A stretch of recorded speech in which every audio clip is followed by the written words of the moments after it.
For more real-life stories, don't forget to like and subscribe. New story every day. The Clockmaker's Secret Part 1. The Inheritance. The letter arrived on a Tuesday, a crisp cream envelope with my name written in an elegant script I didn't recognize. It stood out among the bills and advertisements like a pearl in a pile of pebbles. I almost missed it, returning home after a 14-hour shift at the hospital, my mind foggy with fatigue. I'm Dr. Emily Chen, 34 years old, a trauma surgeon at Boston Memorial. I live alone in a modest apartment that I rarely see in daylight, with plants that have learned to survive on neglect and artificial light.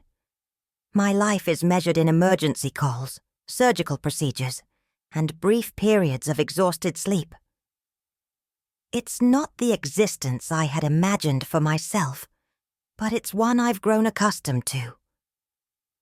The return address on the envelope was from a law firm in Harrington, a small town in western Massachusetts I had never visited. Inside was a letter informing me that my great-uncle, Theodore Chen, had passed away and named me as his sole heir. I had to read it twice before the words made sense. "You may not remember Theodore," the letter stated, "as he was rather reclusive in his later years, but he remembered you fondly from your childhood visits. He has left you his home, workshop, and all possessions therein." I had no memory of a great-uncle Theodore, nor any childhood visits to Harrington. My parents had both died in a car accident when I was in medical school, and we had never been close to extended family. As far as I knew, I had no living relatives left. The letter concluded with a request that I contact Mr. James Harlow, the attorney handling the estate, to arrange the transfer of property. A business card was enclosed along with a small brass key with intricate engravings. I should have been suspicious. A mysterious inheritance from a relative I couldn't remember? It sounded like the beginning of a Gothic novel or an elaborate scam. But something about the weight of that key in my palm felt significant, like it belonged there. Besides, after years of making split-second decisions with lives hanging in the balance, I had learned to trust my instincts. The next morning I called the hospital and requested a week of my long-overdue vacation time. Then I contacted Mr. Harlow and arranged to meet him in Harrington that weekend. The drive took almost 3 hours, the cityscape of Boston gradually giving way to rolling hills and forests, painted in autumn colors. Harrington revealed itself as one of those New England towns that seemed preserved in amber. Historic buildings around a central green, white church spires reaching skyward, small shops with hand-painted signs. Mr. Harlow's office was in a well-maintained Victorian house on Maple Street. He was an elderly gentleman with kind eyes and a formal manner, the sort who still stood when a woman entered the room. "Dr. Chen," he said, shaking my hand. "I'm so pleased you could come. I was quite fond of your great-uncle. A brilliant man, albeit somewhat eccentric." "Mr. Harlow," I said, taking a seat across from his desk. "I have to be honest. I don't remember having a great-uncle Theodore." He nodded, unsurprised. "He mentioned that might be the case. He and your grandfather had a falling out many years ago, before you were born. Family history suggests it was over your grandmother, though Theodore never discussed the details. He kept track of the family from a distance." "Then why leave everything to me?" Mr. Harlow removed his glasses, polishing them with a handkerchief. "He said you visited him once, when you were about 7 years old. Your parents were passing through on a road trip. Apparently, you showed an unusual interest in his clocks." "Clocks?" "Yes, Theodore was a clockmaker, quite renowned in certain circles. His timepieces are considered works of art by collectors." A vague memory stirred. The rhythmic ticking of dozens of clocks, the smell of metal and oil, an old man's hands guiding mine as we peered into the inner workings of a pocket watch. But it was hazy, like trying to recall a dream. He mentioned in his will that you asked questions no one else had thought to ask, Mr. Harlow continued. He said you had the mind of a true horologist. I believe he saw something of himself in you. I almost laughed. I could barely keep track of my own schedule, let alone develop an interest in timekeeping devices. The irony of a surgeon who battled against time receiving an inheritance from a man who measured it precisely wasn't lost on me.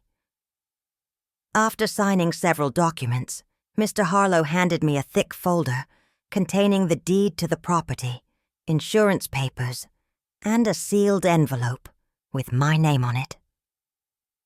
From Theodore, he explained. To be opened only after you've seen the house.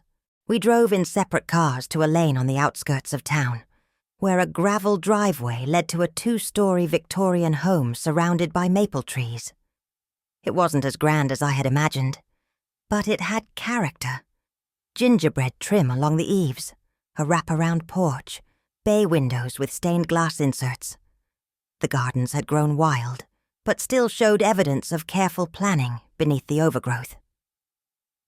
The property has been maintained by a caretaker since Theodore's hospitalization 3 months ago, Mr. Harlow explained as we approached the front door. He passed away peacefully last month. The caretaker has been dismissed as instructed in the will, so the place is now entirely yours. The brass key from the letter fit perfectly in the lock. As the door swung open, I was greeted by the gentle chorus of ticking from dozens of clocks throughout the house. The sound was oddly comforting, like a multitude of beating hearts. "I'll leave you to explore," Mr. Harlow said.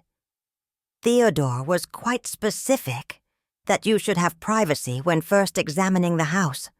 Please call if you have any questions." He handed me his card, tipped his hat, and departed. The interior of the house was like stepping into another era. Polished hardwood floors, Persian rugs, antique furniture that showed signs of use but had been well maintained. And everywhere, clocks, on mantels, walls, side tables and shelves. Grandfather clocks, cuckoo clocks, carriage clocks, and timepieces I couldn't name. Some were ornate, with carved wooden cases or gilded faces. Others were sleek and modern in design. All were running, their hands synchronized in a silent agreement about the passage of time. In the parlor, I found a portrait above the fireplace. A man in his 50s with intelligent eyes and a serious expression, standing beside a magnificent clock taller than himself. The plaque beneath it read, "Theodore Chen, Master Horologist, with the Chronos Mechanism, 1978. I wandered through the dining room, kitchen, and library, each space immaculate but showing signs of a life devoted to precision rather than comfort. The library contained hundreds of books on horology, physics, mathematics, and, surprisingly, mythology. Upstairs I found 3 bedrooms. The master bedroom was spartanly furnished but had a wonderful bay window overlooking the gardens. The second appeared to be a guest room, unused for years based on the musty smell. The third had been converted into a small study, with a desk positioned to catch the morning light. On the desk was a framed photograph of a young Asian couple with a small girl between them. With a shock, I recognized my parents and myself at about age 7. We were standing on the porch of this very house, smiling at the camera. So Mr. Harlow was right. I had been here before.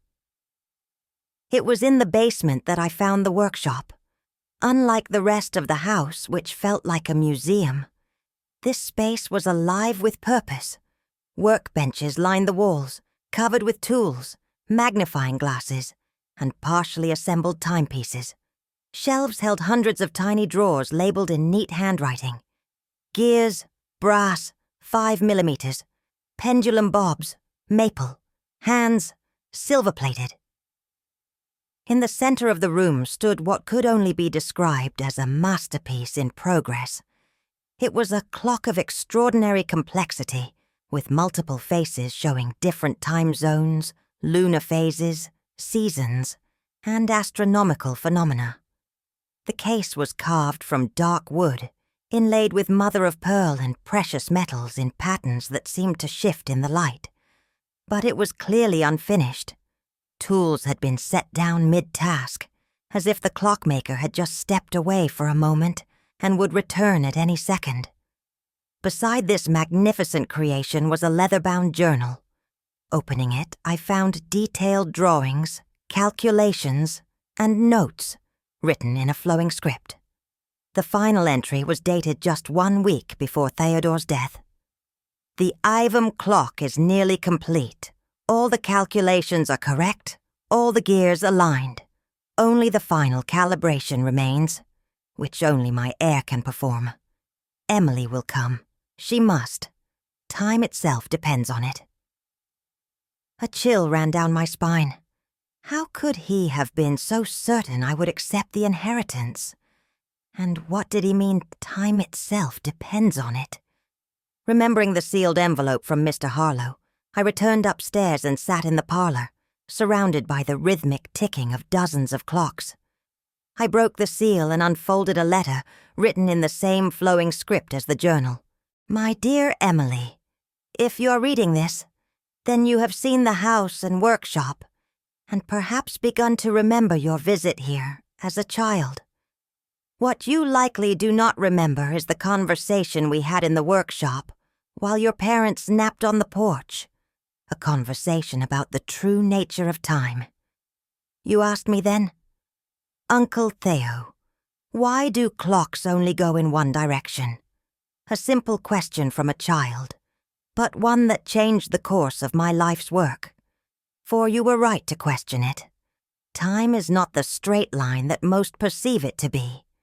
I have devoted my life to creating a device that can prove what physicists have only theorized, that time is malleable, a dimension that can be navigated with the proper mechanism.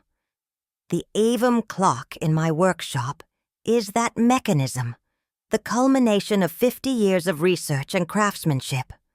But I am out of time, ironically. My heart is failing, and the clock remains unfinished. It requires a specific calibration that can only be performed by someone with the right combination of precision, intuition, and relation to myself. The calculations indicate that you are that person. I know this must sound like the ravings of a senile old man. Perhaps it is. But I implore you to consider the possibility that it is not. Spend some time in the house, read my journals, examine the clock, then decide. If you choose to continue my work, you will find instructions in the hidden compartment of my desk in the study. If not, the house and all my possessions are still yours to do with, as you please. With hope and affection, your Uncle Theodore. I set the letter down, my hands trembling slightly. It was absurd, of course. Time travel was the stuff of science fiction, not something a reclusive clockmaker could achieve in a basement workshop.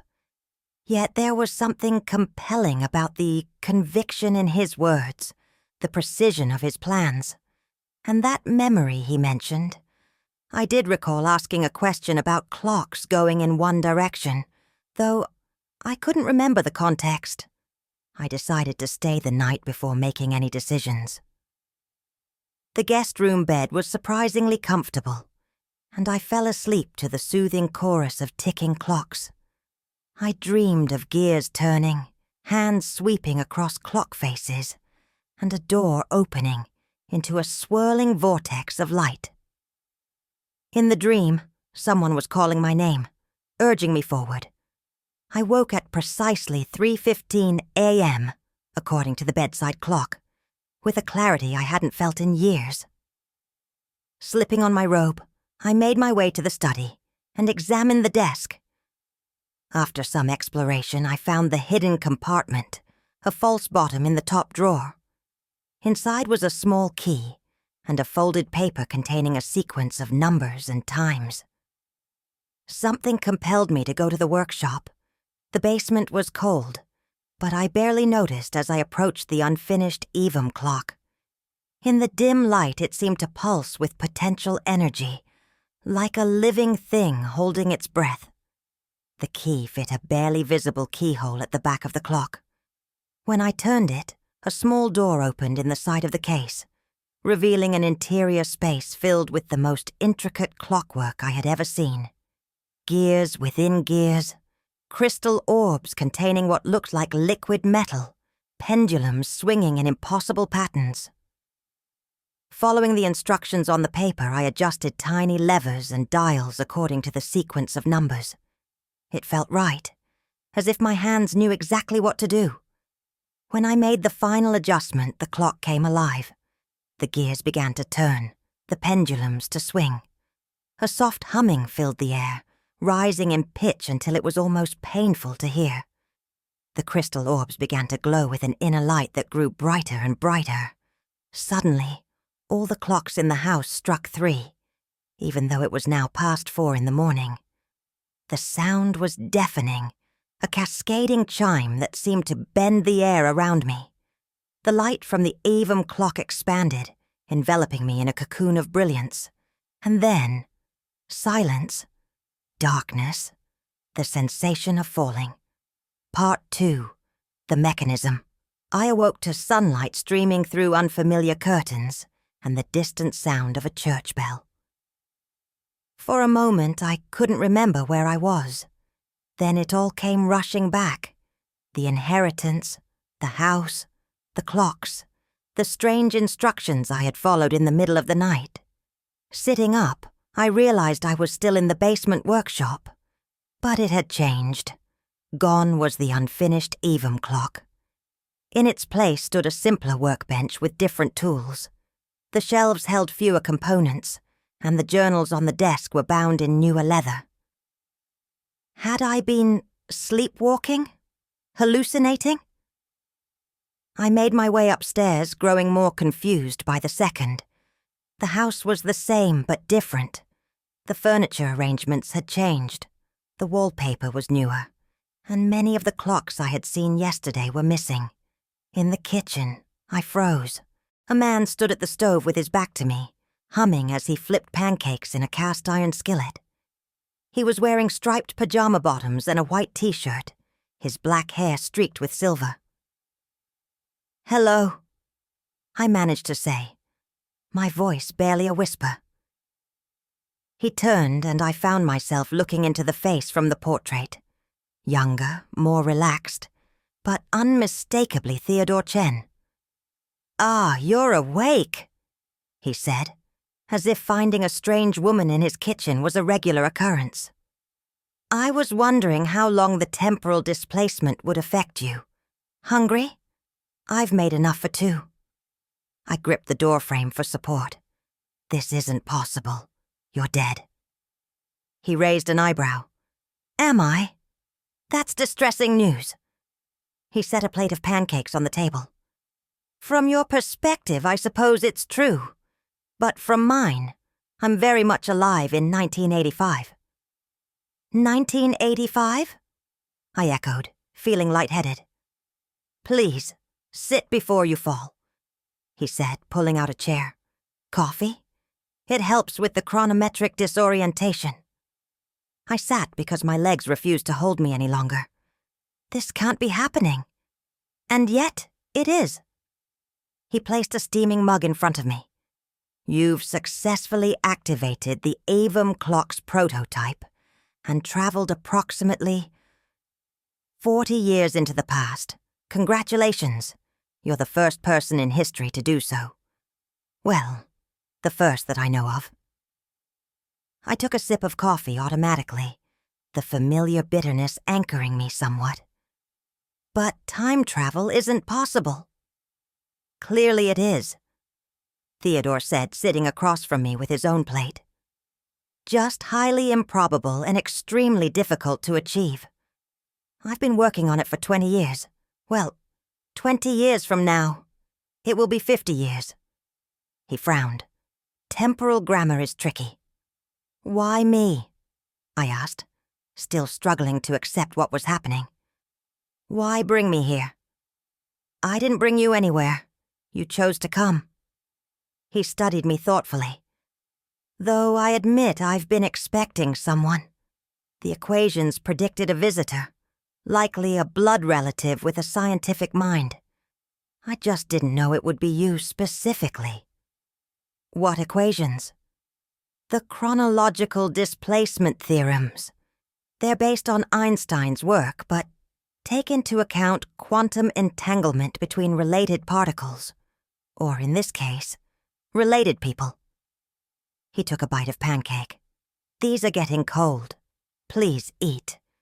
We have much to discuss, but physiology comes first. Numbly, I began to eat. The pancakes were delicious, which seemed like an irrelevant detail given the circumstances, but my body responded to the simple pleasure gratefully. You said I'm in 1985, I said after a few bites. How do I get back to my time? That's somewhat complicated, Theodore replied, looking slightly uncomfortable for the first time. The prototype isn't designed for return journeys. It's more of a proof of concept. I set my fork down. Are you saying I'm stuck here? Not permanently, but returning will require us to complete the full version of the aevum clock, which I've only just begun designing. He smiled apologetically. It could take some time. How much time? A year, perhaps 2 inches. The panic I'd been suppressing threatened to overwhelm me. I can't stay here for 2 years. I have a life, a career. People will think I've disappeared or died. Theodore's expression softened. I understand this is difficult, but consider the alternative, being the first human to travel through time. Think of what we could learn, what we could accomplish. His eyes lit up with a fervor that was almost unsettling. We could prove that time is not an immutable force. We could change the very nature of human existence. I just want to go home, I said quietly. He sighed. And you will, I promise. But while you're here, perhaps you could consider helping me. Your presence suggests you have an affinity for the work, even if you don't realize it yet. I looked at him, this man who was both a stranger and my only connection to my own time. What choice did I have? I'm a surgeon, I said finally. I know nothing about building clocks. But you understand precision, timing, the intricate workings of complex systems, he countered. And your family. That matters more than you might think. He extended his hand across the table. Partners. After a moment's hesitation, I shook it. Partners. But only until I can go home. He beamed. Excellent. Now, we'll need to establish your identity while you're here. We can say you're my niece from California, visiting to study horology. The town is small, but people mind their own business for the most part. The rest of the day passed in a blur of preparations. Theodore provided me with clothes borrowed from a neighbor, created a basic cover story, and showed me around the house and workshop. He explained that he lived alone, having never married, and that his work was his primary focus. Your father, my nephew, came to visit about 7 years ago with his wife and daughter, he told me as we sat in the parlor that evening. That would be you, I suppose, as a child. Do you remember it? Vaguely, I admitted. I remember asking why clocks only go in one direction. Theodore's face lit up. Yes. That question is what started me thinking about temporal manipulation in earnest. Children have a way of seeing past the assumptions adults make. Over the following weeks, I settled into a strange new routine. During the days, I assisted Theodore in his workshop, learning the basics of horology with surprising ease. The precision required reminded me of surgery in many ways, though the stakes were considerably lower. No one would die if I misaligned a gear or miscalculated a pendulum's swing. In the evenings, Theodore would explain his theories on time, how it wasn't linear but folded upon itself, how certain points in time were connected by what he called temporal resonance, and how the right mechanism could create a bridge between these points. The aevum clock isn't just a timepiece, he explained one night over chess. It's a navigational instrument for moving through the dimension of time, much as a ship uses stars and compass to move through space. But if time can be navigated, I asked, moving my knight, why hasn't anyone done it before? Who's to say they haven't? He captured my knight with his bishop. History is full of people who seem to have knowledge beyond their era. Perhaps some were temporal travelers, or perhaps they simply had extraordinary insight. I found myself enjoying these conversations more than I would have expected. Theodore was brilliant, but also kind, with a dry wit that often caught me by surprise. In another life, I might have been proud to call him my uncle. But I couldn't forget that I didn't belong in 1985. I had patience waiting for me, responsibilities, a life that was slipping further away with each passing day. The work on the aevum clock progressed steadily. I proved to have an aptitude for the mathematical calculations needed to calibrate the temporal resonance, while Theodore handled the more artistic aspects of the clockmaking. We made a good team, finding solutions together that neither of us would have discovered alone. As months passed, I became known in town as Professor Chen's niece from California, and was generally accepted without much question. It was a simpler time, before social media and constant digital verification of identity.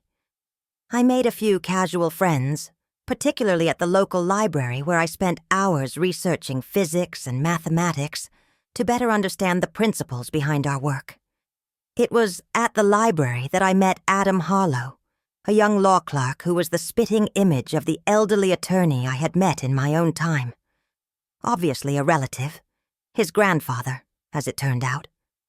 Adam was intelligent, charming in an earnest way, and persistent in his attempts to ask me out for coffee. After refusing several times out of a misplaced sense that I shouldn't form attachments in this time, I finally relented. Coffee turned into dinner into regular meetups at the town's only decent restaurant. Adam was easy to talk to, genuinely interested in my thoughts, though of course I had to be careful about what I revealed, and refreshingly direct in his affections. "I know you're not planning to stay in Harrington forever," he said one evening as we walked along the river. "But I've never met anyone like you, Emily. You see the world differently. When you talk about time, it's like you're describing something alive, something personal." I smiled, knowing he couldn't possibly understand how personal time had become to me. "That's a nice way of putting it." "Would it be too forward to say I'm falling in love with you?" he asked, stopping to face me. The question caught me off guard. In my real life, my future life, relationships had always taken a back seat to my career. I'd had brief romances, but nothing that could withstand the demands of my profession. Yet here, paradoxically displaced in time, I found myself connecting with someone in a way I never had before. "It would be unwise," I said finally. "I'll have to leave eventually." "Everyone leaves eventually," he replied. "That doesn't mean the time together isn't worth having." I didn't give him an answer that night, but his words stayed with me. Was he right? Could something meaningful exist within the constraints of temporary time? Meanwhile, the construction of the aevum clock entered its final phases. It was magnificent, even more impressive than the version I had seen in the future. Theodore and I worked day and night, checking and rechecking our calculations, fine-tuning the mechanisms that would theoretically allow for controlled temporal displacement. "We're close," Theodore said one morning, his eyes bright with excitement despite the dark circles beneath them. Perhaps only weeks away from completion. I should have been elated. This was what I had been working toward for over a year. My ticket home. Instead, I felt a strange ambivalence. I missed my life as a surgeon, the sense of purpose it gave me. But I had found a different kind of purpose here, and connections I hadn't expected. It was Adam who noticed my conflict. "You seem distracted lately," he said as we shared ice cream on a park bench. It was summer now, the air heavy with humidity and the sounds of cicadas. "Just busy with the project," I replied automatically. "It's more than that." He took my hand. "You're sad about leaving, aren't you?" I looked at him in surprise. "How did you know?" "Because I know you." He squeezed my hand. "Whatever this mysterious project is that you and your uncle are working on, it's coming to an end. And then you'll go back to California. California, my fictional home." I had almost forgotten the lie.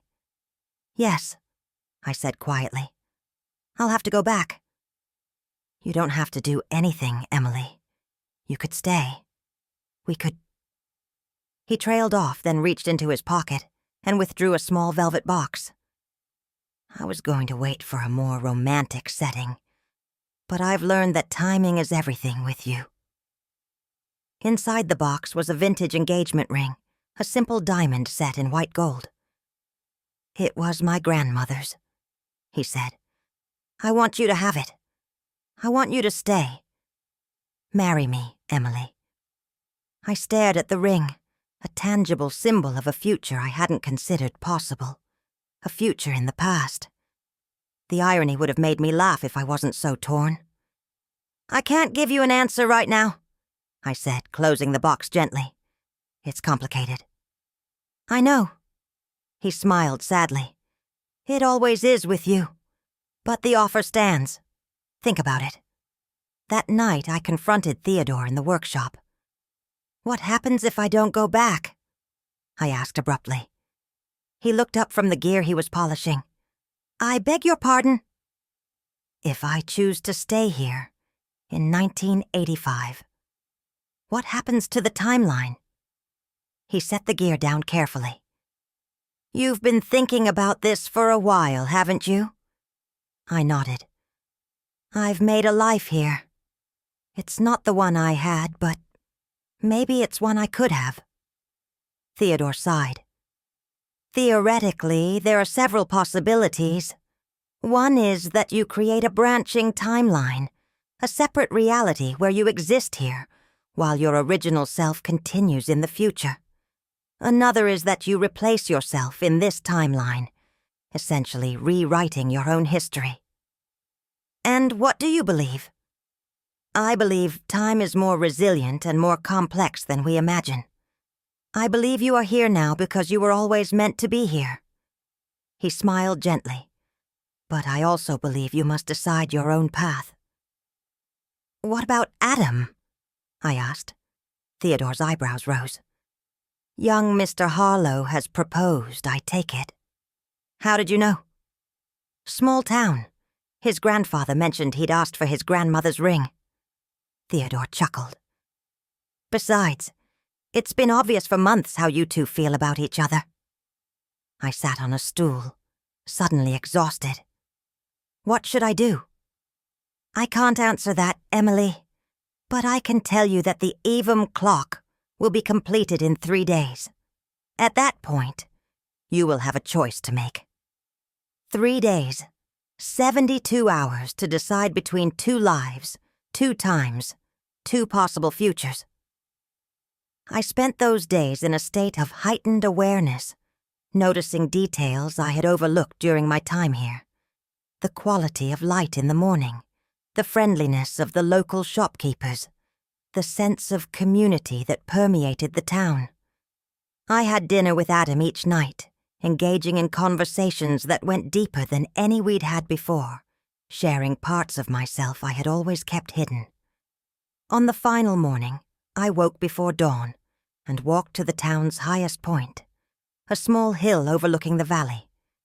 The sky was just beginning to lighten, promising another beautiful summer day.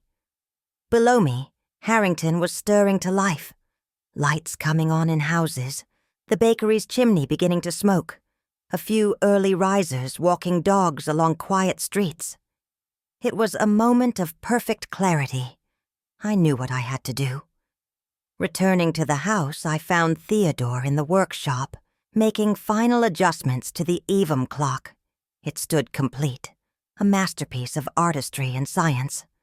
The case gleamed with polished wood and inlaid metals, the multiple faces showing different aspects of time with exquisite precision. It hummed with potential energy, as if eager to fulfill its purpose. "It's ready," Theodore said, looking up at me. "We can initiate the temporal displacement whenever you wish." "Before we do," I said, "I need to tell you something." He nodded, as if he had been expecting this. "I've decided to stay," I said, "here in 1985. Instead of the surprise I had anticipated, Theodore smiled with what looked like relief. "I hoped you might. You've found happiness here, haven't you?" "I have. But there's more to it than that." I took a deep breath. "In my time, you left me a letter saying time itself depended on my completing the clock. I didn't understand then, but I do now." "Go on," he encouraged. "The aevum clock doesn't just need to be built. It needs to be protected, maintained. If it fell into the wrong hands or if it were destroyed." I struggled to articulate the sense of responsibility I felt. Someone needs to be its guardian. That someone is me. Theodore's eyes shone with pride. "I knew you would understand eventually. Time is not just a dimension. It's a trust we've been given. The ability to navigate it comes with enormous responsibility. So, I'm making the right decision." "I believe you are, though it means sacrificing your life in the future." I thought of my career as a surgeon, the lives I had saved and would never save now. But I also thought of the lives that might be altered or destroyed if the secret of temporal displacement were misused. "Some sacrifices are necessary," I said quietly. Theodore embraced me, an unexpected gesture that nonetheless felt right. "Thank you, Emily. Now, there's one more thing we must do." He led me to the aevum clock and opened a small compartment I hadn't seen before. Inside was a sealed letter, yellowed with age. "This is for you," he said, "from yourself." With trembling hands, I opened it. The handwriting was unmistakably mine, though age had made it more refined. "Dear Emily, if you're reading this, you've made the decision to stay. I know the doubt you're feeling, the sense of abandoning the future you worked so hard to create. I felt it too, standing where you stand now. But I want you to know that you are not giving up your purpose as a healer. In the years to come, you will save lives in different ways. The knowledge you bring from the future will allow for medical advances that would otherwise take decades. Your surgical skills will find new applications in this time. And yes, Adam is everything you hope he might be. The life you build together will be one of meaning and joy. Most importantly, the work you've begun with Theodore will continue. The aevum clock is only the beginning of understanding time's true nature. There are discoveries ahead that neither of you have imagined. Trust yourself. Trust time. The circle is now complete.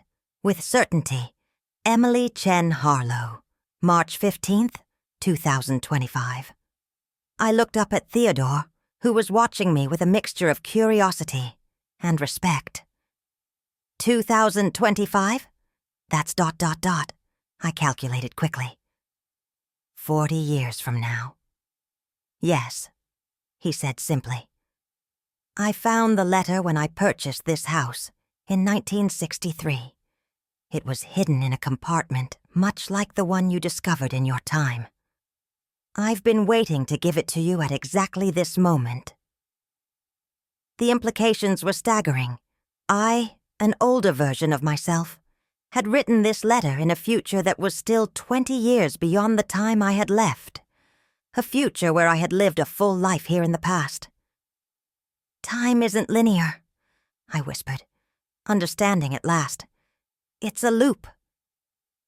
A series of loops, interconnected, Theodore corrected gently. But yes, your arrival here was always part of the pattern, just as my letter to you in the future was part of that same pattern. So I never had a choice? This was all predetermined. I prefer to think of it as predestined. The choice is still yours, Emily. You could still use the aevum clock to return to your time. But I believe, and clearly, your future self believes, that your destiny lies here. I reread the letter, focusing on the words, "The circle is now complete." It felt right, like the final piece of a puzzle falling into place. What happens to the clock now? I asked. We hide it, Theodore replied. And we continue our work, refining the theory, preparing for a time when the world might be ready for such knowledge. In that moment, I made my peace with staying. I would marry Adam, bring medical advancements to this era, and protect the secret of the aevum clock alongside Theodore. I would live a life different from the one I had planned, but no less meaningful. And perhaps in 40 years, I would write a letter to myself, completing the circle once more. Part 3. The Circle. Theodore and I moved the aevum clock to a hidden room beneath the workshop, accessible only through a concealed entrance behind a bookcase.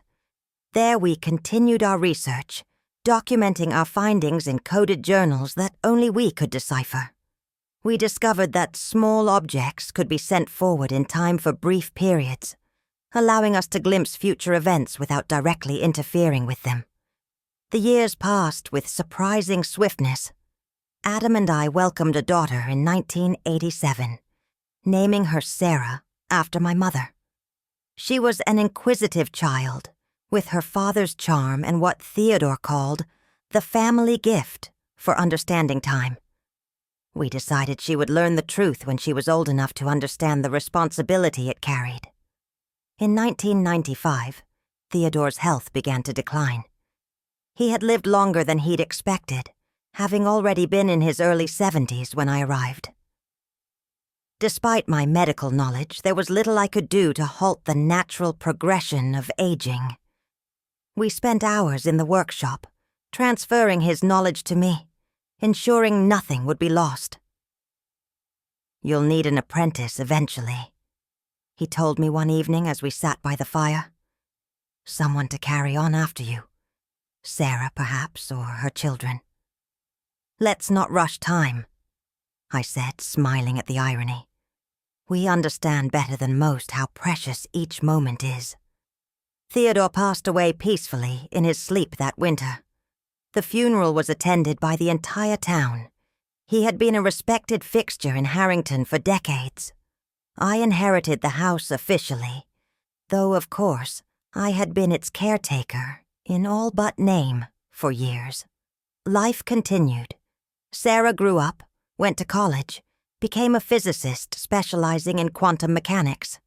Adam and I celebrated our silver wedding anniversary, surrounded by friends who had no idea that I had been born nearly 2 decades after our marriage.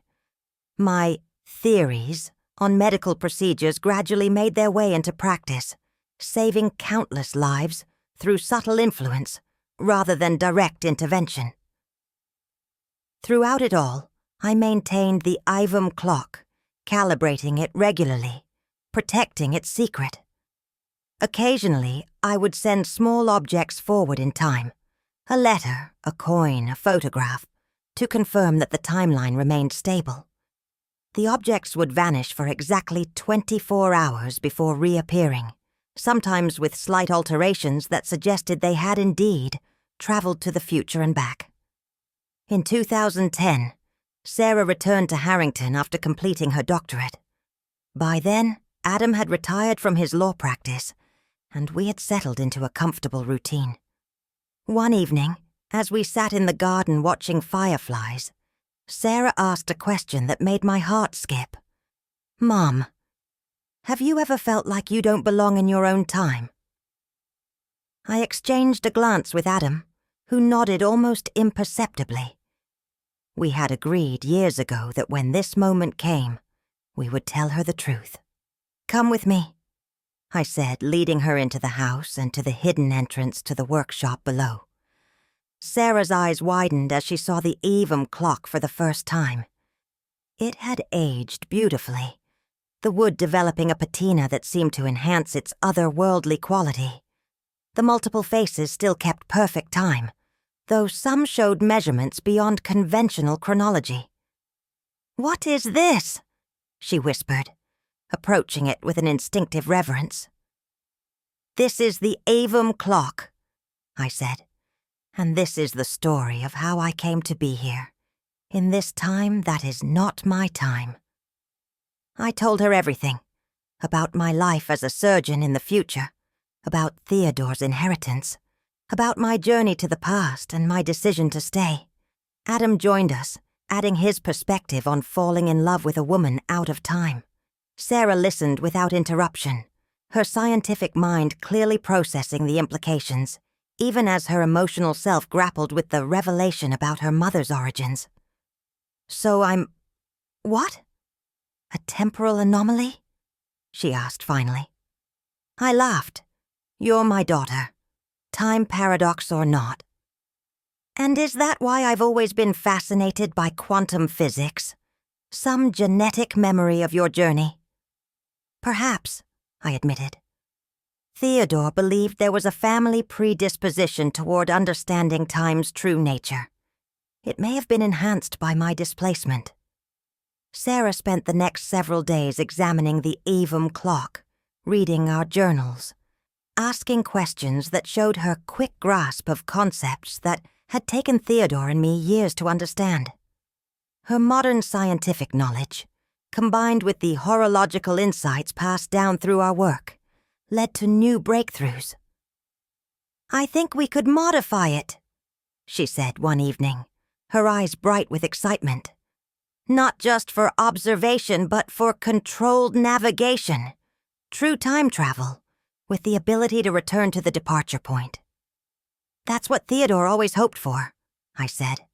"But the risks can be calculated and mitigated," she insisted. "I've been developing a unified theory of temporal mechanics for years without realizing what it really was. Now everything makes sense." Over the next decade, Sarah and I worked together to refine the aevum clock. Adam, though he didn't understand the technical aspects, supported us in practical ways, maintaining our cover stories, handling the mundane aspects of life that we sometimes forgot in our absorption. In 2020, as the world grappled with a pandemic I had faint memories of from my original timeline, we completed the modifications. The aevum clock now had the capability not just to travel through time, but to create stable temporal corridors, pathways that would allow movement in both directions without disrupting the larger continuum. "We should test it," Sarah said, her face reflecting the same mix of trepidation and excitement I had felt decades earlier. I shook my head. "Not yet. We wait." "For what?" "For March 15th, 2025. I said, remembering the date on the letter I had received from my future self back in 1985. That's when the circle needs to be completed. As that date approached, I began preparing. I was in my 70s now, with silver hair and hands that showed the same age spots Theodore's had when I first arrived. Adam was 80, still sharp of mind though his body had begun to slow. We had lived a full life together, one I had never imagined but could not regret. On the morning of March 15th, 2025, I sat at my desk and wrote a letter to my younger self. The words came easily, as if they had been waiting decades to be written.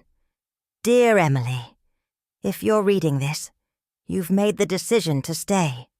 I wrote of the life I had lived, the purpose I had found, the joy and meaning that had come from my unexpected path. I sealed the letter and took it to the workshop, where Sarah waited by the aevum clock. It's time, I said, handing her the letter. This needs to go back to 1963, to be found by Theodore when he purchases the house. Sarah nodded, understanding the importance of maintaining the loop. She made the necessary adjustments to the clock, creating a temporal corridor specifically calibrated to that date and location. Ready? She asked.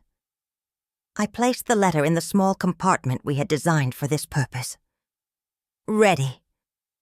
Sarah activated the mechanism. The aevum clock hummed to life, its gears turning with precision, the crystal orbs beginning to glow. The letter shimmered, then vanished, sent back through time to complete the circle that had begun with my own journey. Did it work? Adam asked from the doorway, where he had been watching quietly. A moment later, a small indicator on the clock face shifted from red to green. Yes, Sarah confirmed. The letter has been delivered. I felt a profound sense of completion. My life had taken an extraordinary detour, but every moment had led to this one, the moment when past, present, and future aligned perfectly. What now? Sarah asked. With the temporal corridors stable, we could go anywhere, anywhen. I looked at Adam, the man who had loved me across time, and then at Sarah, the daughter who would carry our legacy forward. Now, I said, we consider the responsibility we hold. Time is not just a dimension to be navigated, it's a trust to be protected. We must decide what this knowledge means for humanity's future. And my children? Sarah asked. She had 2 teenagers of her own now, both showing the family aptitude for science and mathematics. They will need to learn, as you did, I said.